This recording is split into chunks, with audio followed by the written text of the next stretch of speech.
গণতন্ত্র আর মানবাধিকারের দেশ হিসেবে পরিচিত যুক্তরাষ্ট্রেই এখন ভয়, ক্ষোভ আর প্রতিবাদের ঢেউ। এর কেন্দ্রে রয়েছে একটি সংস্থা, আইস। এই সংস্থার দায়িত্ব অনিয়মিত অভিবাসী শনাক্ত ও গ্রেপ্তার, জাল কাগজপত্র ও মানব পাচার তদন্ত এবং আটক ব্যক্তিদের দেশ ছাড়া করা। কিন্তু আল জাজিরার অনুসন্ধানে উঠে এসেছে আইসের এক ভয়াবহ দিক, তাদের প্রশিক্ষণের ভয়াবহ অন্দরমহল। যুক্তরাষ্ট্রের মিনেসোটার মিনিয়াপোলিসে আইস এজেন্টদের গুলিতে সম্প্রতি নিহত হয়েছেন ৩৭ বছর বয়সী অ্যালেক্স প্রেটি, যিনি পেশায় একজন আইসিইউ নার্স এবং যুক্তরাষ্ট্রের বৈধ নাগরিক। ঘটনার ফলে শহর জুড়ে তীব্র বিক্ষোভ শুরু হয়। এর আগে একই শহরে আইস এজেন্টের গুলিতে নিহত হন ৩৭ বছর বয়সী রেনে নিকোল গুড। তিনি আইসের কার্যক্রম পর্যবেক্ষণকারী একজন আইনি পর্যবেক্ষক ছিলেন। এই হত্যাকাণ্ড নতুন করে প্রশ্ন তোলে, আইস আসলে কিভাবে কাজ করে।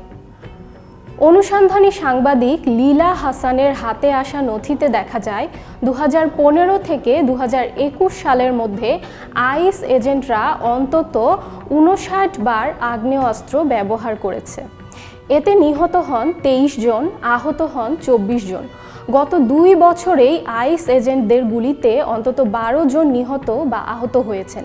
তবু একটি ঘটনায়ও কোনো আইস এজেন্টের বিরুদ্ধে মামলা গঠন হয়নি।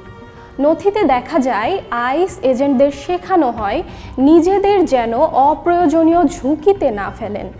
প্রাণঘাতী বল প্রয়োগ কেবল শেষ অবলম্বন, এই ধারণা একটি মিথ। আইন কর্মকর্তাদের ন্যূনতম নয়, বরং বস্তুনিষ্ঠ যুক্তিসঙ্গত বল প্রয়োগ করতে বলে।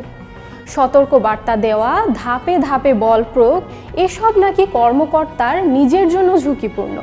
আর সবচেয়ে বড় উদ্বেগজনক বিষয়, প্রশিক্ষণে উত্তেজনা প্রশমনের কৌশল প্রায় অনুপস্থিত। আইস তাদের বল প্রয়োগ নীতিমালা কখনো প্রকাশ করে না। আইনে তা প্রকাশের কোনো বাধ্যবাধকতাও নেই। এই গোপনীয়তাই আইসকে জবাবদিহির বাইরে রাখে। কিন্তু সাধারণ মানুষের প্রশ্ন, আইস কি আসলেই আইনের ঊর্ধ্বে? মানুষ এখন বলছে এটি আর শুধু অভিবাসনের প্রশ্ন নয়, এটি ক্ষমতার অপব্যবহার। আজ যুক্তরাষ্ট্রের সামনে প্রশ্ন একটাই, নিরাপত্তার নামে কতটা ক্ষমতা দেওয়া যায়, আর সেই ক্ষমতার সীমা নির্ধারণ করবে কে? এসব প্রশ্নের জবাব চেয়ে রাজপথে নেমেছে মানুষ। স্লোগান একটাই, আইসকে চলে যেতে হবে। আইসের বিরুদ্ধে ক্ষোভ এখন শুধু অভিবাসীদের নয়, এটি ছড়িয়ে পড়েছে পুরো সমাজে।